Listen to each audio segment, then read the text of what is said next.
Үй жұмысын дайындалдық па? Алдымен үй жұмысынан бастайық. Кім айтады? Амина. Үй жұмысы 6-шы тапсырма мәтіннен күрделі сөздер тауып.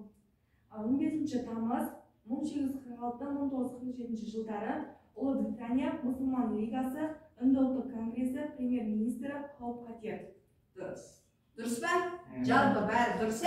Ал енді осы қос сөздердің қандай жолдармен жасалуын білуіміз керек еді.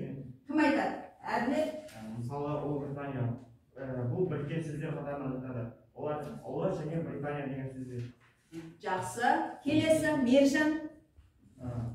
Қауіп-қатер және жан-жақты. Бұл екеуі қос сөз бұл. Не арқылы жазылған? Дефис арқылы. Дұрыс. Келесі қандай сөз? Айша? 1947 жылдың 15 тамызында бұл тіркесу арқылы жасалған Күрделі сөз. Дұрыс. Асқар? Күрделі сөздерге қысқартылған сөздер де жатады. Ол Үнді ұлттық конгресі, ОКК және де мұсылман лигасы, МЛ.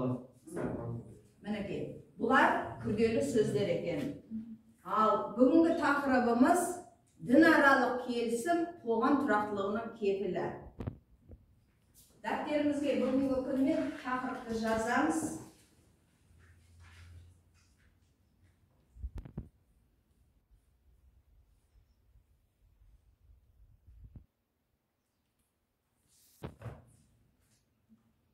Бірінші тапсырмаға қараймыз. Кесте берілген.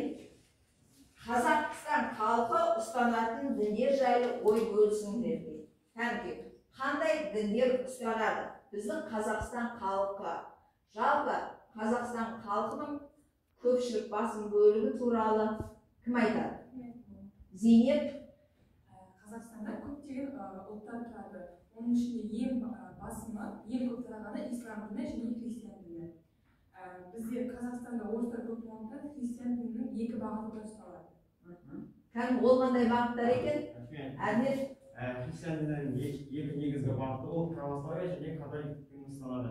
Негізгі осы Қазақстанда кең таралғаны православие діні болып табылады. Дұрыс.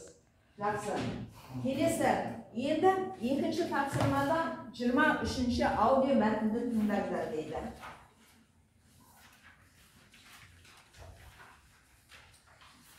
23-ші аудио мәтінді қарайық.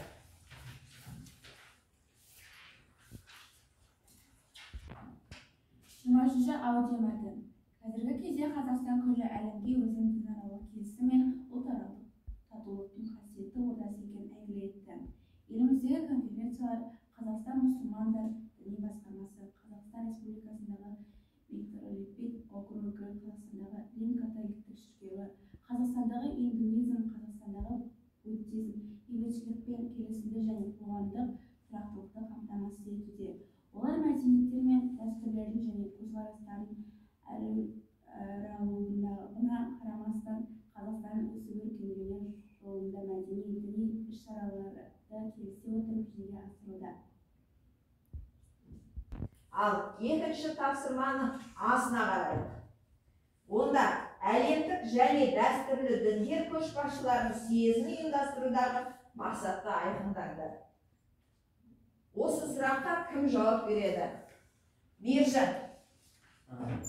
Съезде дін басшыларының кеңесшілерінің басшылары құрылып, олардың құрамына ислам, христиан, буддизм, одан кейін ситозин деген дін өкілдері кірген болатын. Ал енді мақсаты қандай екен отыра ғой? Зейнеп? Әлемде осы дінаралық қарама-қайшылықты жою үшін 3 жыл сайын үлкен съездер болып жатады. Ол жақтағы ең басты міндеттердің бірі ол айтуға ауыз бармайтын нәубеттерді ғаламдардан құтқарып қалу. Бүкіл әлемді сондай жаманшылықтардан құтқарып қалу болады. Ал енді бүгінгі күнмен байланыстырсақ, дінге байланысты бізде қандай, мысалы, ертең не басталады, қандай дін ұстанады біздің ауылымызда, осы туралы айта ғой. Ертең ораза айы басталады, сол әрбір мұсылман халқының міндеті деп ойлаймын. Парызы. Дұрыс. Тағы да кім айтады? Мұсылманның парыз туралы айта ғой. Ертең мысалы ораза басталады. Бұл мұсылман халқының 5 парызының бірі. Бұл бір айды мұсылман халқы 1 жыл бойы күтеді. Дұрыс. Оның парыз ерекшелігі қандай? Қалай ұстанады? Әділет? Осы ораза мұсылмандардың ең ерекше айлары болып табылады. Осы 30 күн ораза ұстайды. Онда қалай ұстанады оразаны? Ауыз бекітеді. Дұрыс, ауыз бекітеді. Зейнеп не айтқысы келіп отыр екен? Таңғы намазда ауыз бекітіп, кешке қарай ауызын ашады. Бұл шарттағы олардың Құдайдан тілейтіні өз күнәларын кешіріп, жақсы жолға түсуде ниеттерін Құдайға сыйынады. Сонымен әлемдік және дәстүрлі діндер көшбасшыларының съезін ұйымдастырудың мақсаты осы екен. Әр халық, әркім өзінің дінін дұрыс ұстану керек екен. Сонда бейбітшілік те, жалпы әлем халықтарының арасындағы сыйластық та, татулық та осымен айқындалады екен. Енді жазылым тапсырмасына қарайық. Яғни 5-ші тапсырманы кім оқиды? Оқы аяулым. Күні бойы жаңбыр жауып, оның үстіне қатты жел тұрып, бараққа зорға жеттік. Бұл жарыспалы көп бағынғы сабақта сөйлем. Дұрыс па? Дұрыс екен. Екінші сөйлемді Амина.